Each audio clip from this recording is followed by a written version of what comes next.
Paz do Senhor, queridos, amém. Sentem-se. Aonde estão os homens, luz das nações? Amém. Ouvi falar que Deus está levantando um exército de homens por aqui, homens valentes. Então vou perguntar de novo, porque parece que faltou um pouco de valentia. Aonde estão os homens, luz das nações? E também ouvi falar que Deus está movendo as mulheres e levantando um exército de mulheres aqui. Então, aonde estão as mulheres, luz das nações? A gente sabe gritar. Glória a Deus. E eu declaro em nome de Jesus que há um tempo novo do Senhor sobre essa igreja, para que o Senhor venha levantar famílias, luz das nações. Amém. Queridos, temos alguns minutos e eu peço a paciência e a graça para ouvir algo que o Senhor ardeu meu coração durante essa semana para ministrar. Não sei se terei como ministrar tudo, mas vou fazer o melhor aqui em nome de Jesus. 1 Samuel, capítulo 1. 1 Samuel, capítulo 1. Esse é o meu fotógrafo. Tu sabe, né, que da última vez eu saí bonita. Essa tem que sair bonita também. Tu fez milagre, homem. Glória a Deus. Botei até no Insta lá uma frase bonita. Tá? Eu fiquei tão feliz quando eu te vi. Verdade. 1 Samuel, capítulo 1. Eu tinha vários versículos para ler. Mas eu vou pedir a vocês que vocês, em nome de Jesus, nessa semana, se vocês pudessem ler o capítulo 1 de 1 Samuel, que é a história de Ana, e vocês não lessem assim rapidamente, tipo assim, eu já sei tudo. Lê assim, bem devagarinho, sabe? Comendo assim aquela comidinha e lendo assim até os pontos e as vírgulas, e deixa o Espírito Santo ministrar. Mas eu quero ler somente então um versículo aqui, que está no capítulo 2, que é o Cântico de Ana, capítulo 2 e versículo 5, que vai nos dizer assim: os que antes estavam fartos, hoje trabalham pela comida, mas os que andavam famintos não têm mais fome. Até a mulher estéril tem 7 filhos, e a que tinha muitos filhos perde o vigor. Esse é o Cântico de Ana. E eu quero começar nessa noite declarando que a família, ela é um projeto de Deus. Casamento é um projeto de Deus. Filhos, linhagem, legado, continuidade geracional é um projeto de Deus. Foi Deus quem criou estas coisas. Foi Ele que desejou estas coisas. Foi Ele que projetou como elas têm que acontecer, para um fim e um propósito, que é a glória dele seja manifestada dentro da família e o seu nome for se perpetuado entre as gerações. Aleluia. Quando Deus resolve trazer Jesus, e eu acho, dentro da onipotência e soberania de Deus, Deus podia fazer o homem Jesus já com idade avançada, simplesmente que nem um extraterrestre, caiu na terra, já estou lá efetuando a obra. Mas Deus resolveu colocar ele dentro do ventre. Aleluia. Deus colocou um pai e uma mãe, inseriu ele dentro de uma casa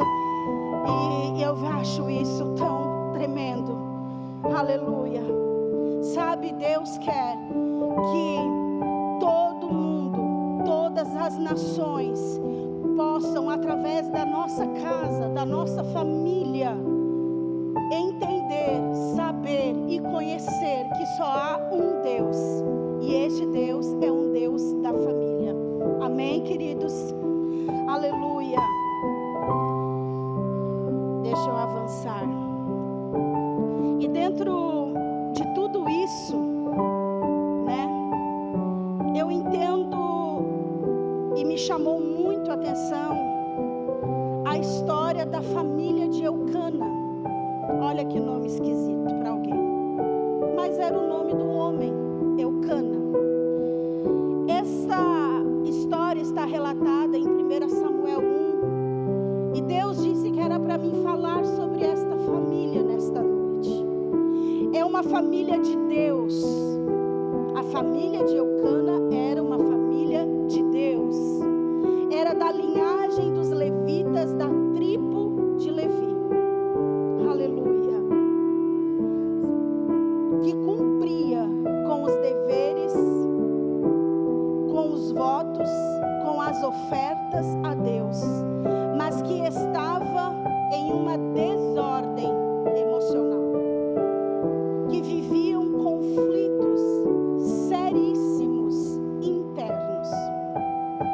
Mais do que um ajuntamento de pessoas que viviam juntas, esta família era um ajuntamento de dores, de mágoas, de ressentimentos, de amarguras, de competições, de compensações temporais e materiais para suprir e enganar o grande conflito que existia de relacionamento. Um conflito que gerava uma desordem. E tudo isso acontecia, mesmo ele sendo de Deus. Vocês entenderam? Amém? Me chama a atenção este homem, Eucana, que seu nome significa Deus possui, ou Deus criou, no sentido de Deus, o Criador. Mas que a fé dele, a fé deste homem, ela não era exercida pelo nome que ele carregava. Que mesmo pertencendo a uma linhagem nobre, da tribo de Levi, como diz em 1 Crônicas 6, e tendo pela lei os seus filhos o direito de servirem no tabernáculo, nenhum deles, até chegar Samuel, exerciam o chamado. E isso me chamou a atenção. Um homem fiel na sua devoção a Deus e à lei, aonde todos os anos juntava a família e ia até o tabernáculo em Siló para adorar e oferecer sacrifícios a Deus, mas que dentro da sua casa negligenciava a lei do Senhor, se movendo, repudiando emocionalmente Penina, porque deixa bem claro que quem ele amava era Ana.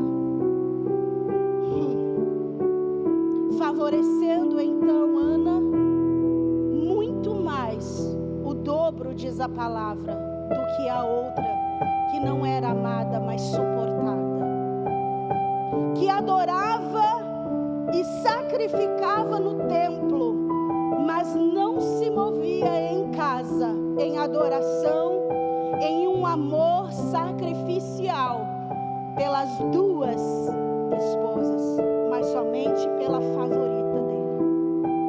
Então eu entendo que o desequilíbrio emocional e espiritual deste homem, me escutem, maridos, causou a perca da paz dentro da casa deste homem.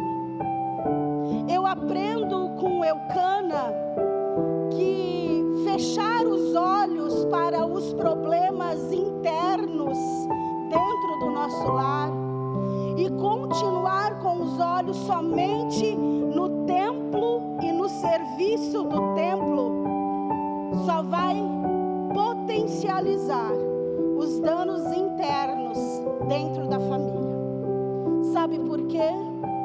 Porque a palavra do Senhor dita a Abraão, nosso pai na fé, Deus coloca sobre os homens, sobre o homem, sobre o esposo, sobre o pai, o dever de ordenar a sua casa.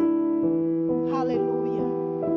Eu entendo, eu aprendo com Eucana que toda a provisão material e o suprimento material que esse homem podia dar à sua esposa e aos seus filhos não satisfazia a necessidade de uma provisão espiritual e emocional que a esposa e os filhos necessitavam. Aleluia. Sabe por quê?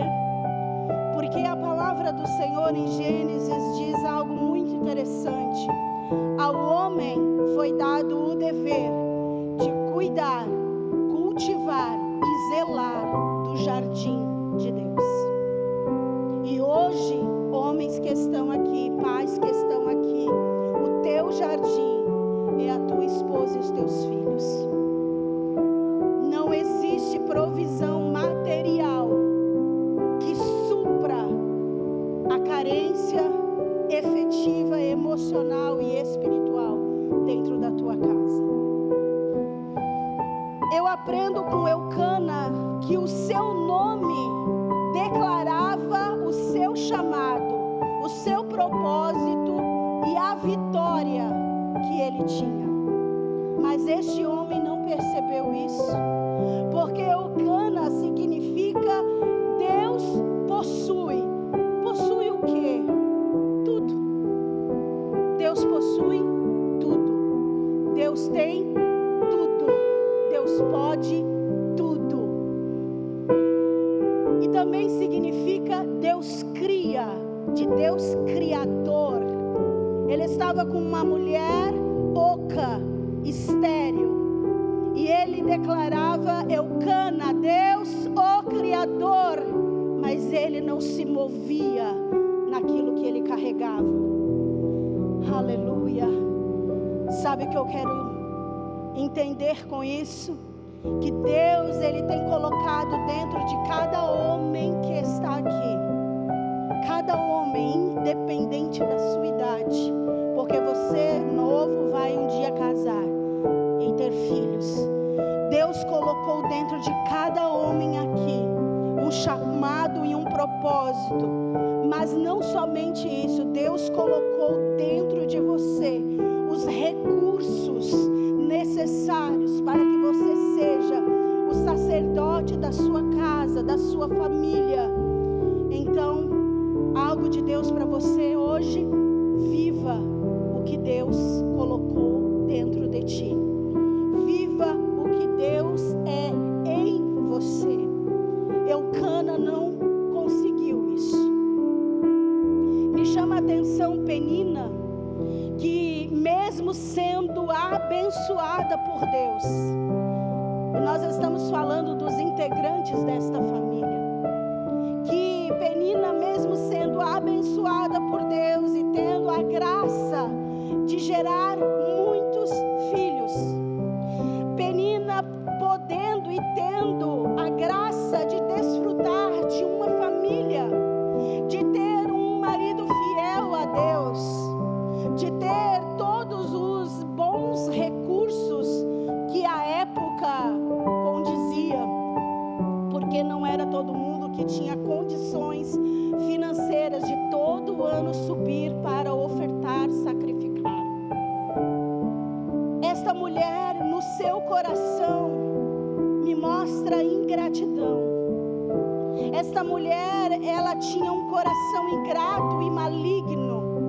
E não somente isso, ela tinha um coração soberbo, porque da sua boca não havia palavras que eram abençoadoras, não havia empatia para aqueles que ao seu lado, mesmo sendo da sua família, não eram tão bem agraciados como ela. Não havia bondade, não havia misericórdia. Ela se alegrava em ferir com palavras. Aquela mulher, ela usava do favor de Deus, da bênção que ela tinha dos seus filhos, como uma arma para ferir o que estavam próximos dela. E isso é forte. É forte tu receber de Deus. É forte você pertencer, é você ter, é Deus te agraciar. E você pegar esse pacote e usar para o mal. Penina me ensina a não usar Deus para alcançar seus deleites carnais, para suprir a sua ganância, o seu poder pessoal, seja ele emocional, seja ele material, porque ela lançava os filhos. Penina me ensina que não adianta subir ao templo dando uma de boa esposa para adorar e sacrificar e ter um coração cheio de fel, cheio de morte. Sabe por quê? Porque um dia Jesus estava falando com Nicodemos, e Nicodemos pergunta para Jesus o que era necessário para acessar o reino de Deus, para pertencer. E Jesus não falou adore, Jesus não falou oferte, Jesus não falou sacrifique. Jesus falou, é preciso nascer de novo.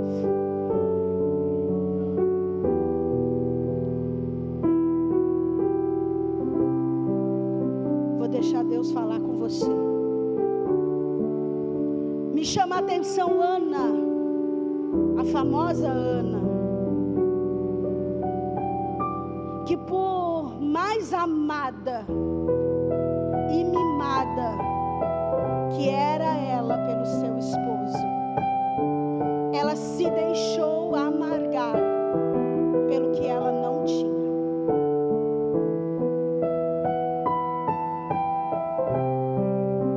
Não sei se você é tão amada e mimada como Ana foi,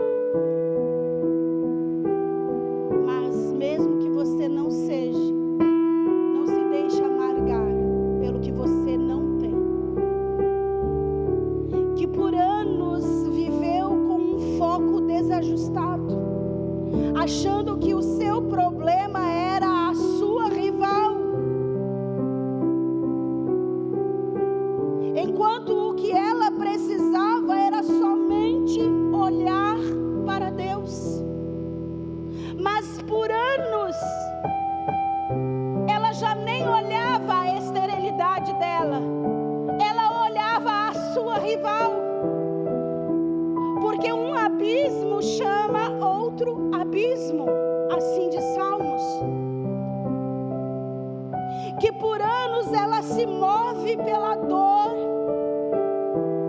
lambendo suas feridas, lambendo suas ofensas, acariciando elas, guardando as mágoas bem guardadinhas, até o dia que Ana lembrou que tinha que adorar a Deus. Por anos ela subia,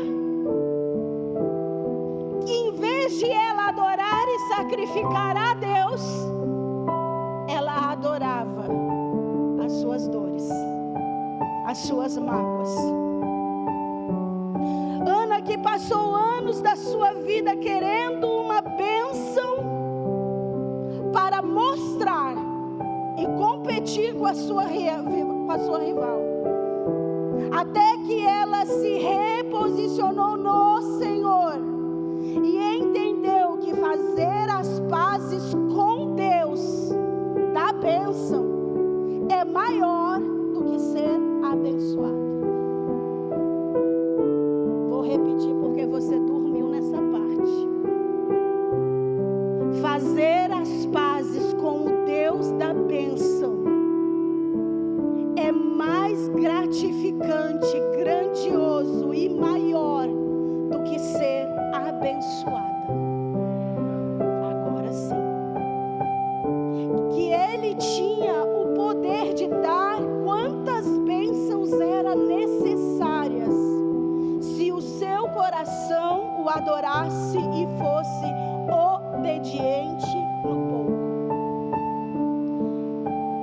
Eu passei alguns anos da minha vida perguntando para Deus, pastor Wagner, por que essa mulher ofertou o seu filho?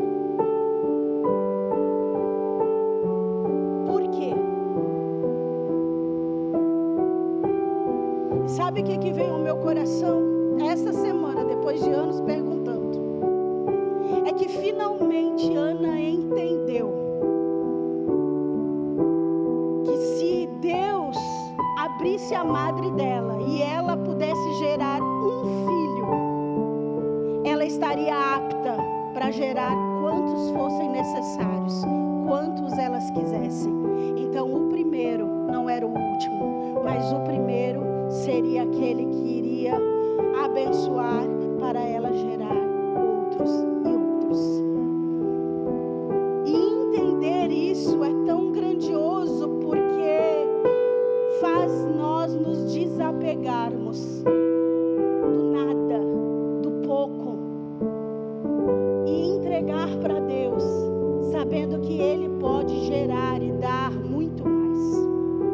Ana me ensina que há tempo ainda, igreja do Senhor, de se reposicionar em Deus.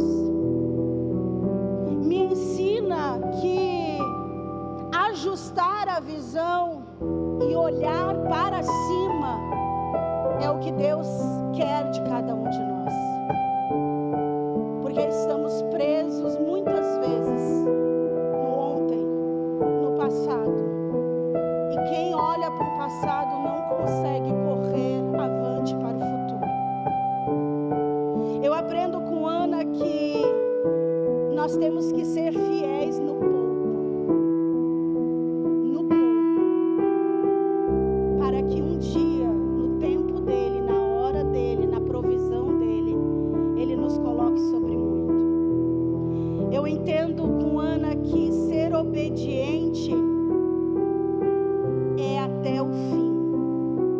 Não tem caminho de volta, não tem negociação. Votou, cumpra. É ser obediente até o fim. Eu entendo que com ela que confiar no Deus do impossível vai requerer de nós atitudes impossíveis. Vai requerer de nós desgastes. Vai requerer de nós deixar muitas coisas, sair do comodismo emocional e espiritual. Porque se queremos milagres e impossíveis, nós temos que nos agir com Ele, através dEle, em coisas maiores e mais profundas. E por último, eu entendo com Ana, e ela me ensina que a ingratidão dela gerou uma secura na alma dela, gerou uma amargura na alma dela. E ingratidão é isso que gera. E muitas vezes nós, dentro do nosso lar, somos ingratos com aquilo que Deus está promovendo lá dentro, com o que Deus está multiplicando lá dentro, com o que Deus nos deu.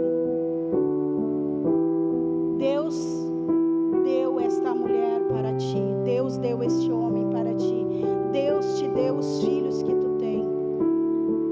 coisa é certa: Deus não erra nas suas escolhas.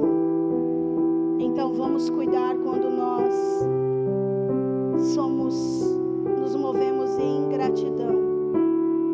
Mas ao mesmo tempo, quando ela ajusta este foco, quando ela entende a quem ela deve adorar, Ana me ensina que a gratidão dela, esta mudança dela, ela fez com que a semente dela multiplicasse, a ponto dela ser mãe de 7 filhos, como nós lemos. E eu quero terminar aqui falando de Samuel. Porque Samuel, ele é uma resposta de Deus a tudo isso. Samuel era uma resposta de Deus a uma casa que aprendeu a se ordenar e a se posicionar em Deus e na sua palavra. Se Ana não chora, se Ana não muda, se Ana não entende, se Eucana não se move, se Penina não faz o que ela, se aquela casa não aprendesse a se ordenar, a se ajustar ao prumo, oh, aleluia, ao prumo de Deus, e se posicionar em Deus, na sua palavra, Samuel não vinha. Então muitas coisas que Deus quer fazer aí na tua casa, na nossa casa, no nosso casamento, nos relacionamentos dos nossos filhos, não é que precisa do milagre, do impossível. Antes do milagre e o impossível, ele é fruto. Ele é o fruto de uma casa ordenada, de uma casa ajustada, de uma casa reposicionada. Samuel me ensina que Deus, ele é real, e que ele ama a família, e ele tem propósito eterno. Deus entrou dentro daquela casa, e quem dera hoje ele entrasse dentro da nossa casa, de uma forma diferente. Samuel me ensina que com Deus sempre nós temos a chance de acertar e de fazermos com que o reino de Deus se estabeleça na terra. Porque uma coisa Samuel declara em toda a sua vida, desde sua fecundação no ventre, é que tudo é dele, tudo é para ele e tudo é por ele. Aleluia. Sabe, queridos, eu vou dizer algo profético aqui. A última vez que eu ministrei nessa casa, Deus disse que Ele estava mudando o tempo deste lugar. Que Deus estava começando a mexer dentro das casas, dentro das famílias, dentro de cada mulher, cada homem. E eu vejo isso muito claro nessa movimentação de homens e mulheres nesse exército. Porque mulheres curadas, mulheres libertas, mulheres reposicionadas, homens posicionados como sacerdote, isso só quer dizer uma coisa: Deus está interessado nas famílias deste lugar.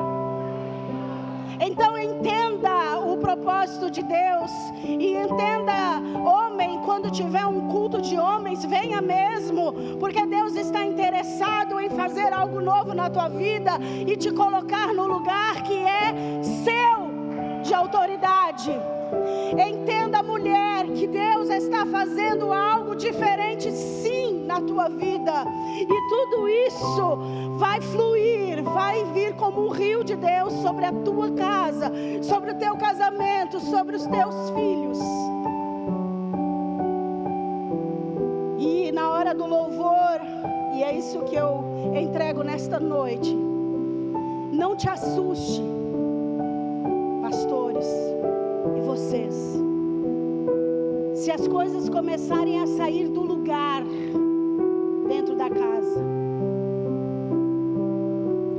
Não se assuste quando você olhar e dizer assim: mas parece que está uma confusão, parece que está tudo fora do lugar, parece que a coisa, Deus entrou aqui, mexeu, tirou tudo do lugar, e Deus está começando a arrancar coisas, mas também parece que está vindo coisa nova, e eu não sei o que fazer e como fazer. E nesta noite Deus falou claramente comigo: eu vou entrar com o meu prumo. Eu tenho medo quando Deus fala assim, porque Ele já entrou lá em casa com o prumo. Eu vou entrar com o meu prumo e vou endireitar, e vou alinhar, e vou fazer algo novo neste lugar. Você quer fazer parte disso? Não importa com quem você se identificou aqui nessa história, qual pessoa, qual situação, qual sentimento que nós lemos aqui. O foco dessa história nunca foi Eucana. O foco dessa história aqui nunca foi Penina, nunca foi Ana e nem Samuel. O foco dessa história sempre foi e será Deus. Ele sendo soberano, que restaura e reposiciona uma família para viver o extraordinário de Deus. O foco aqui é Deus usando esta família para gerar recursos para que o seu propósito fosse estabelecido na terra. Te coloque em pé, por favor.